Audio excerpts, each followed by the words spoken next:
Okay, this is a pretty fun one. Let me show you exactly what Gmail mind reader marketing is. This is all about entering the conversation already going on in your potential client's head. Tactic number one, we're going to go through a few different tactics here. Tactic number one is going to be thought stringing.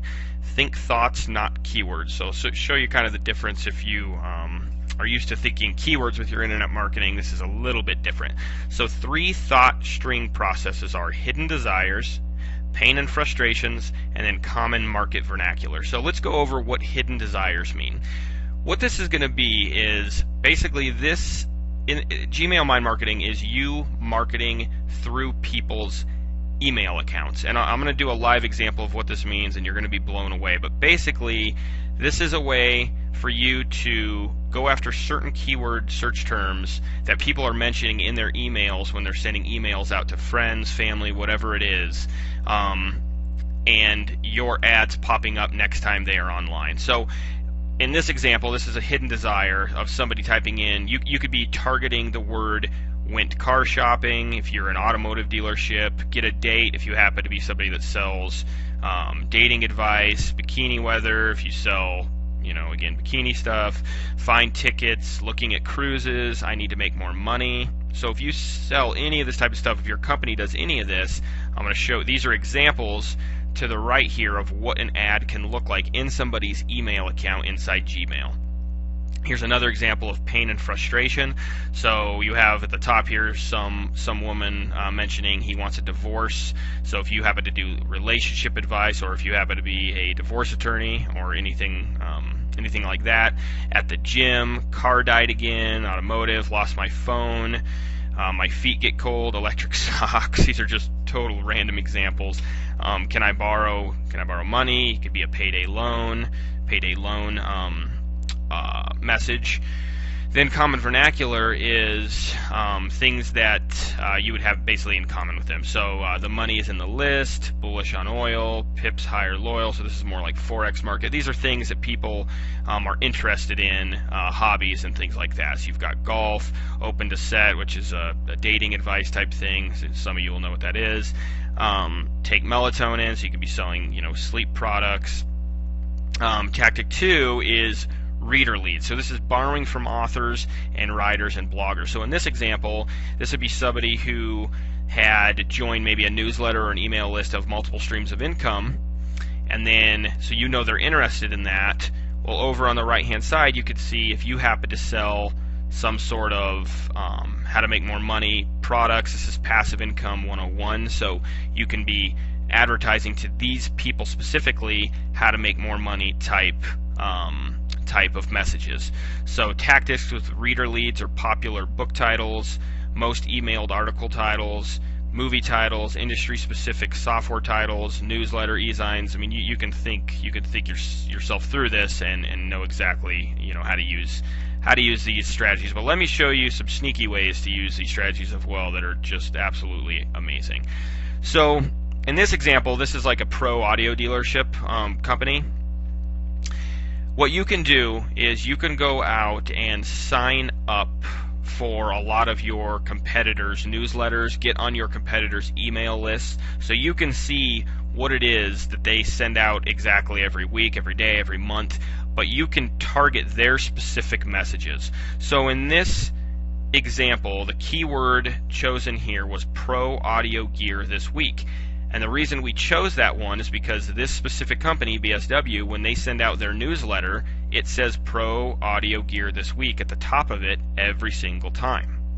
So those people that are getting this newsletter, this email delivered to their inbox, people that get this are interested in Pro Audio Gear. So if you happen to be a Pro Audio Gear company, you can now advertise right over here in one of these ads.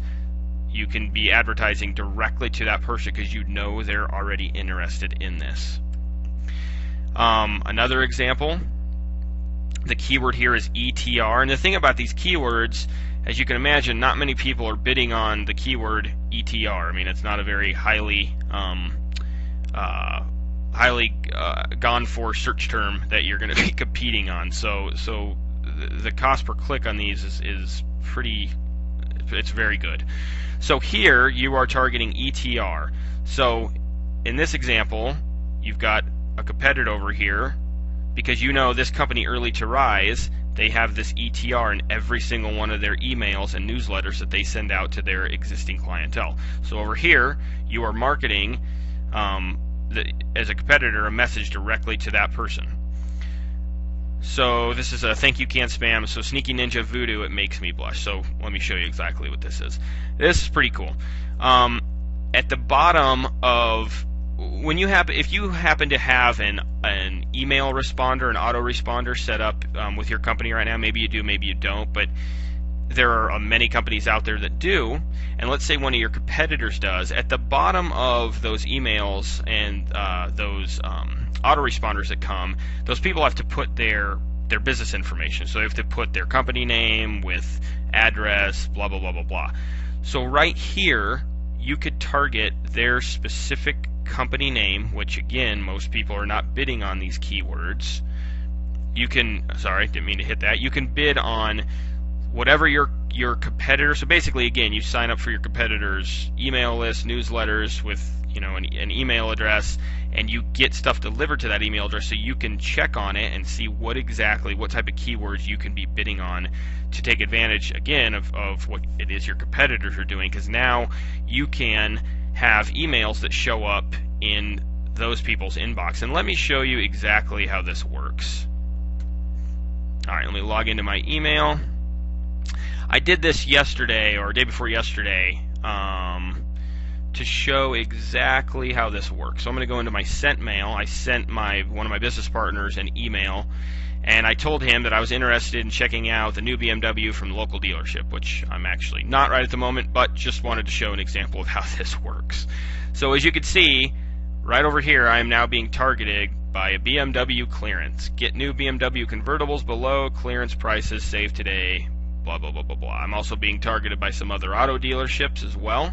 And these are done on Google's behalf, but these are done by companies who are starting to pick up on this type of marketing, and it's very few people right now that are out there doing this, because most people don't know that you can do it. And then you've got these links put in here, BMW dealerships, all this stuff directly from Google. So just again, picture whatever it is that your company does, whatever niche you're in, and somebody happens to mention some sort of random keyword that you're going after, that they're mentioning, that they're emailing. Again, in this example, I just emailed a buddy saying I'm interested in a BMW, so I'm now seeing BMW ads because of that.